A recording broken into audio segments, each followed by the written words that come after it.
ओम श्री गणेशाय नमः। श्री गुरुभ्यो नमः। श्रीमात्रे नमः।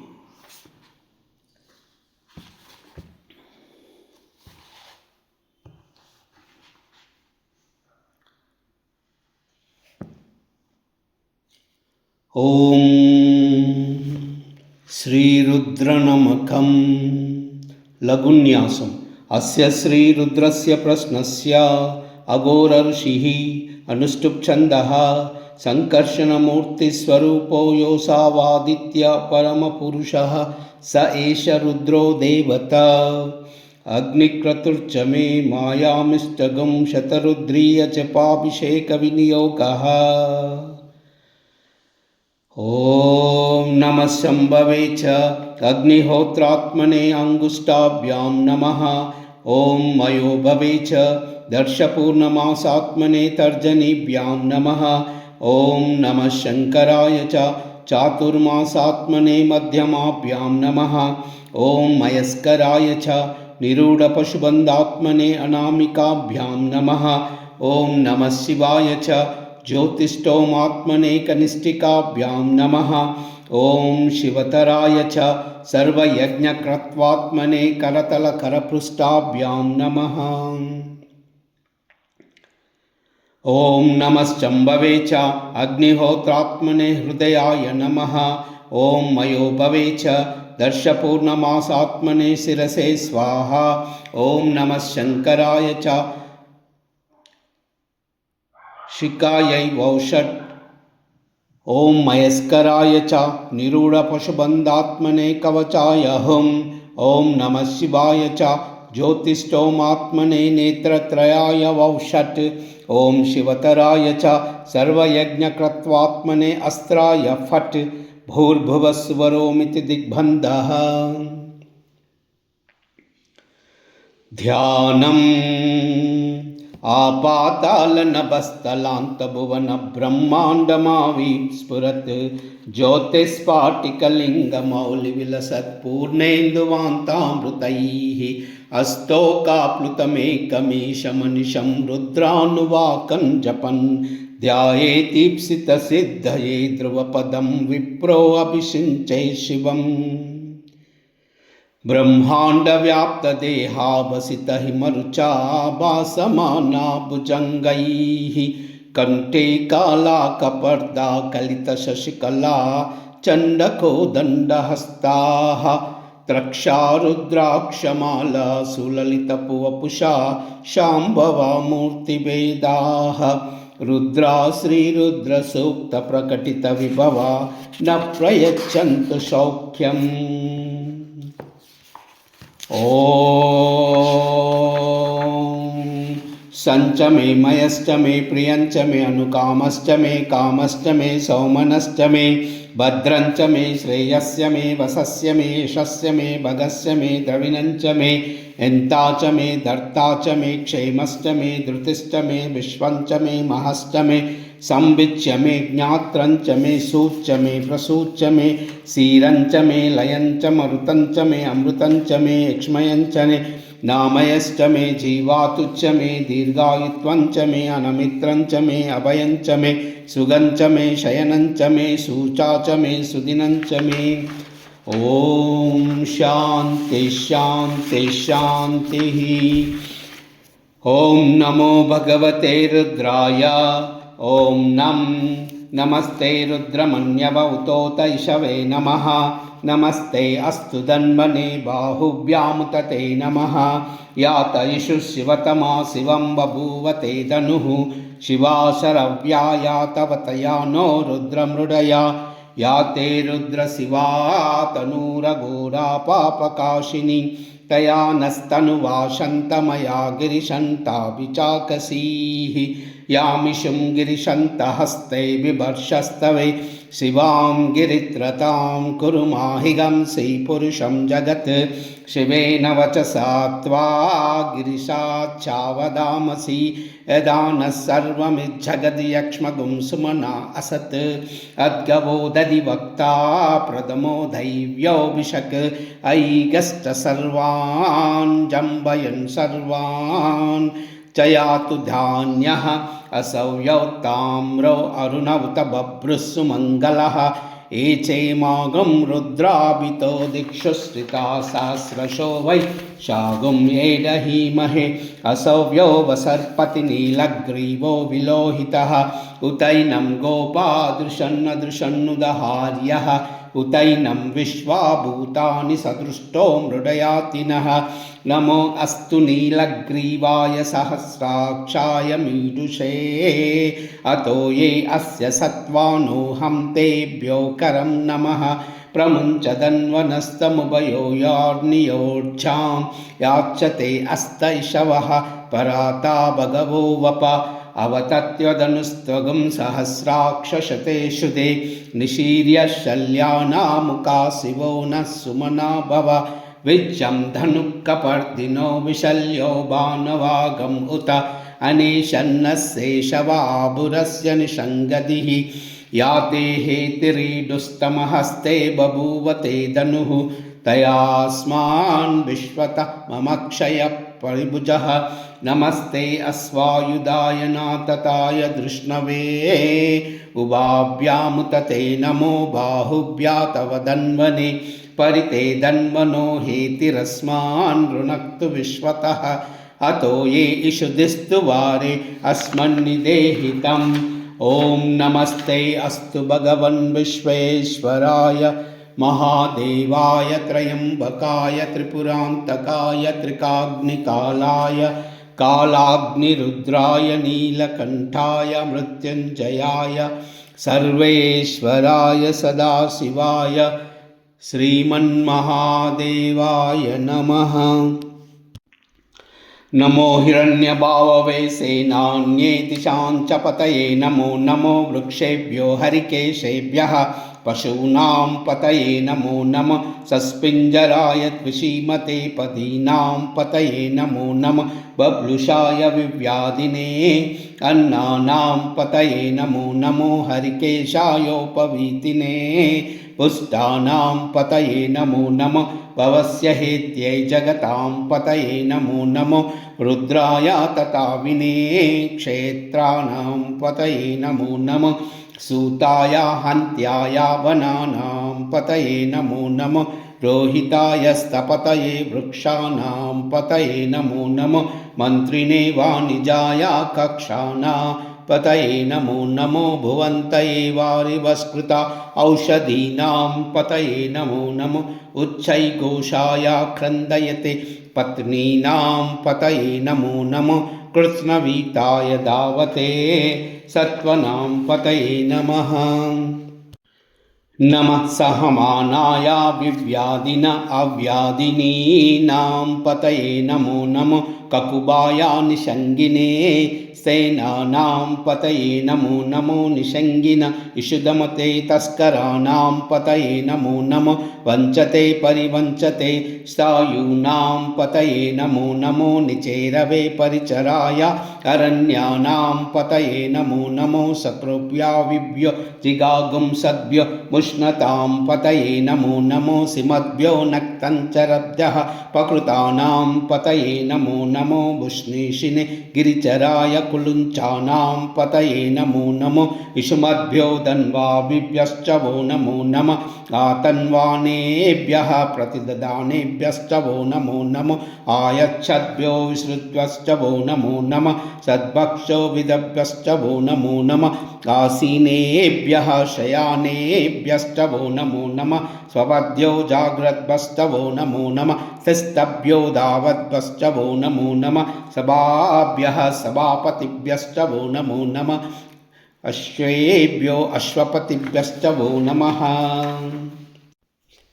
नमः अव्याधिनीभ्यो विविद्यन्तिभ्यश्च वो नमो नमः उगुणाभ्यः सृगुंहतिभ्यश्च वो नमो नमः कृच्छेभ्यो घृतपतिभ्यश्च वो नमो नमः व्रातेभ्यो व्रातपतिभ्यश्च वो नमो नमः गणेभ्यो गणपतिभ्यश्च वो नमो नमः विरूपेभ्यो विश्वरूपेभ्यश्च वो नमो नमः महद्भ्यः क्षुल्लकेभ्यश्च वो नमो नमः रथेभ्यो रथपतिभ्यश्च वो नमो नमः रथेभ्यो रथपतिभ्यश्च वो नमो नमः सेनाभ्यश्च वो नमो नमः शत्रुभ्यः संग्रहीभ्यश्च वो नमो नमः सक्षभ्यो रथकारेभ्यश्च वो नमो नमः कुलालेभ्यः कर्मारेभ्यश्च वो नमो नमः पुञ्जिष्टेभ्यो निषादेभ्यश्च वो नमो नमः इषुकृद्भ्यो धन्वकृद्भ्यश्च वो नमो नमः मृगयुग्भ्यः श्वनिभ्यश्च वो नमो नमः शभ्यः स्वपतिभ्यश्च वो नमः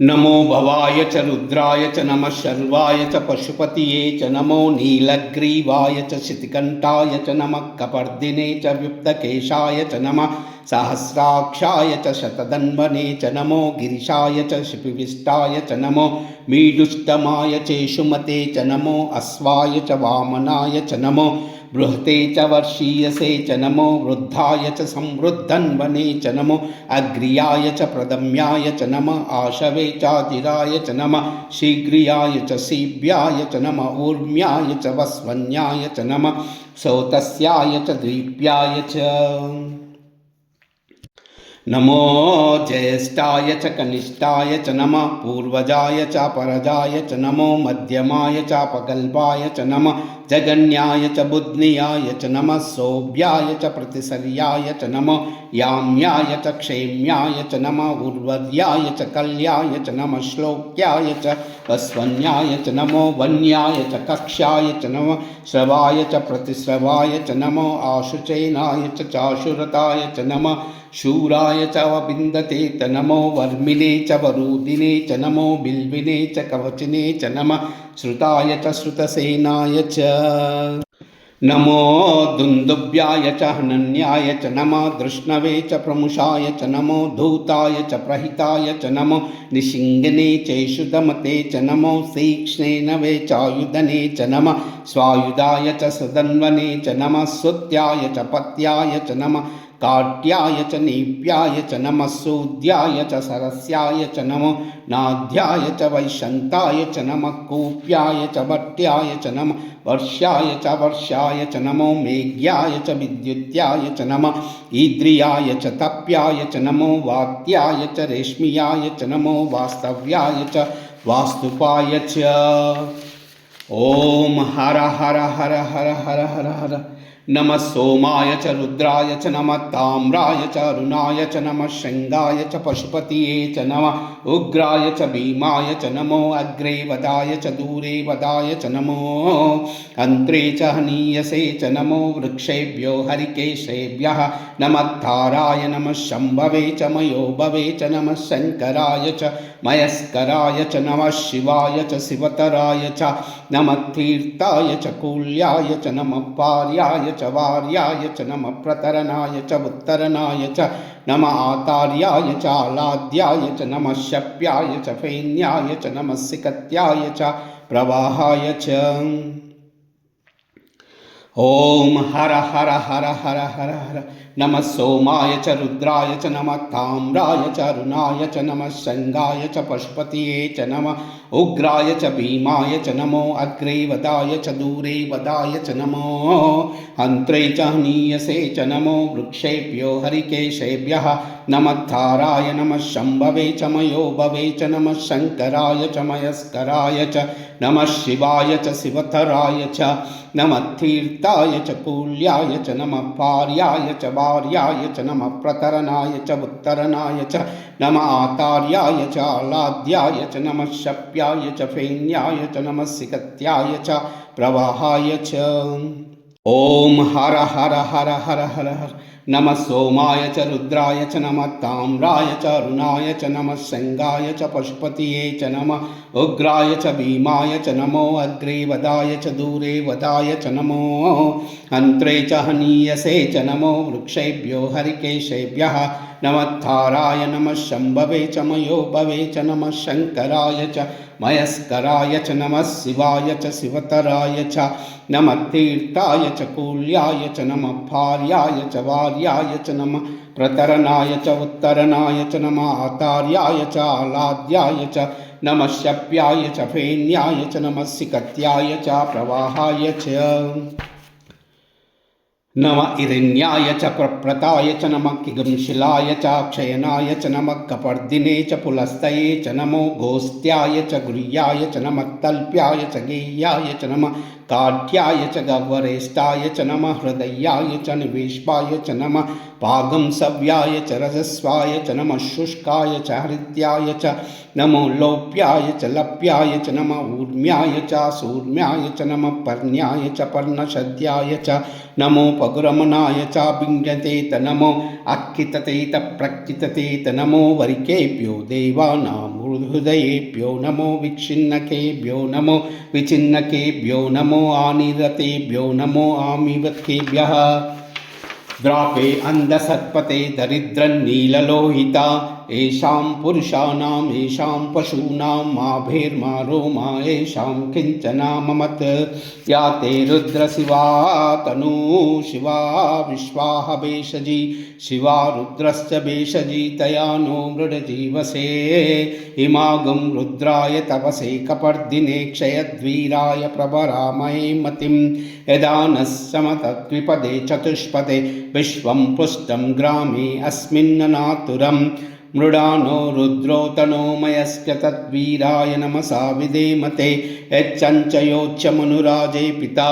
तदश्यामत्तदरुद्रौ प्रणीतौ बाणो महन्तं मुतमानो अर्भकं बाणो उक्षितं मुतमानो उक्षितं मानो वदी पितरं मोतमातरं प्रियामानो स्तनुवो रुद्ररीरिषः मानो सौते तनयो मानो आयुष्मानु गोषुमानु अश्वेषु रीरिषः वीरान् मानो रुद्रभामितो वदीर अविस्मतो नमसा विधेमते आरात्ने गोग्नवतपूरुषक्षयद्वीराय सुम्नमस्ते अस्तु रक्षाचनो अदितचैव बृहाद्याः गर्तसदं युवानं मृगन्न भीममुपहत्नुमुग्रं मृडा चरित्रे रुद्रस्तवानो अन्यन्ते अस्मिन्निव पन्तु सेना परिणो रुद्रस्य हेतिरुनक्तपरित्वेषय दुर्मतिरगायोः अवस्थिरामगवद्भस्तमनुष्यमीडुस्तोक्ताय तनयाय मृडया मीडुष्टमशिवतमा शिवो नः सुमना भवा परमे वृक्षायुधन्निधानकृत्तिं वसान आचर पिनाकं बिभ्रदागैः विकिरितविलोहित नमस्ते अस्तु भगवः यास्ते सहस्रगुं योतयोन्मन्मिव पन्तुताः सहस्राणि सहस्रदा भावुस्तो वेतयः तासामीशानो भगवा पराचीनामुखाकृदी सहस्राणि सहस्रशो यो रुद्रादिभूम्यां तेषागुं सहस्रयोजने वदन्वानि तन्मसि अस्मिन् महदर्णवे अन्तरिक्षे भवादि नीलग्रीवाशितिकण्ठा शर्वा अथ क्षमाचराः नीलग्रीवाशितिकण्ठा दिवगुं रुद्रा उपश्रिताः ये वृक्षेषु सस्पिञ्जरा नीलग्रीवा विलोहिताः ये भूतानामधिपतयो विक्षिता कपर्दिनः ये अन्येषु विविद्यन्ति पात्रेषु पिबतो जनान् ये पदां पदि रक्षय ऐलवृदाय व्युदः ये तीर्थानि प्रचरन्ति श्रुकावन्तो निशिङ्गिनः एतावातश्च भूयागं सच्च दिशो रुद्रावितस्तिरे तेषागुं सहस्रयोजने वदन्वानि तन्मसि नमो रुद्रेभ्यो ये पृथिव्यां ये अन्तरिक्षे ये दिवि येषामन्नं वातो वर्षमिषस्तेभ्यो दश प्राचीर्दश दक्षिणा दश प्रतीचीर्दशोदुचीर्दशोर्ध्वास्तेभ्यो नमस्ते नो मृडयन्तु ते यं दुष्मो यच्च नो द्वेष्टि तं वोचं वेदधामि त्र्यम्बकम् अजामहे सुगन्धिं पुष्टिवर्धनम् उर्वारुकमिव बन्धना मृत्योर्मोक्षीयमामृता यो रुद्रो अग्नो यो अप्सुय ओषधीषु यो रुद्रो विश्वा भुवनान विशेष तस्मै रुद्राय नमो अस्तु तमुष्टह्यस्विषुत्सुधन्वा यो विश्वस्य क्षयति भेषजस्य इक्ष्वामहे सौ मनसाय रुद्रं नमोभिर्देवमसुरं दुवस्ता अयं मे अस्तो अयं मे भगवान् अयं मे भगवोत्तरः अयं मे विश्वभेषजं शिवाभिमर्शना एते सहस्रमयुतं पाशा मृत्योमर्ताय हन्तवे तान् यज्ञस्य मायया ये सर्वान् यजामहे मृत्यवे स्वाहा मृत्यवे स्वाहा। ॐ नमो भगवते रुद्राय विष्णवे मृत्युर्मे पाहि प्राणानां ग्रन्थिरसि रुद्रो मा विशान्तकः तेनान्यप्यायस्य नमो रुद्राय विष्णवे मृत्युर्मे पाहि सदाशिवो। निधनपतये नमः निधनपतान्तिकाय नमः ऊर्ध्वाय नमः ऊर्ध्वलिङ्गाय नमः हिरण्याय नमः हिरण्यलिङ्गाय नमः सुवर्णाय नमः सुवर्णलिङ्गाय नमः दिव्याय नमः दिव्यलिङ्गाय नमः भवाय नमः भवलिङ्गाय नमः शर्वाय नमः शर्वलिङ्गाय नमः शिवाय नमः शिवलिङ्गाय नमः ज्वलाय नमः ज्वललिङ्गाय नमः आत्माय नमः आत्मलिङ्गाय नमः परमाय नमः परमलिङ्गाय नमः।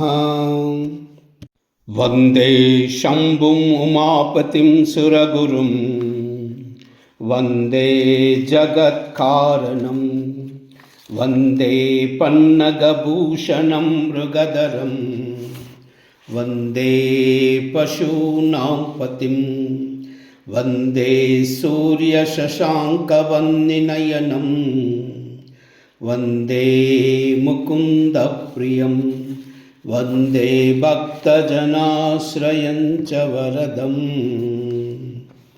वन्दे शिवं शङ्करम्।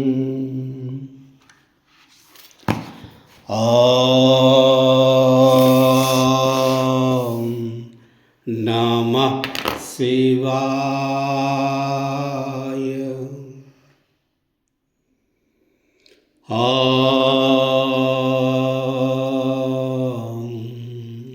नमः शिवाय।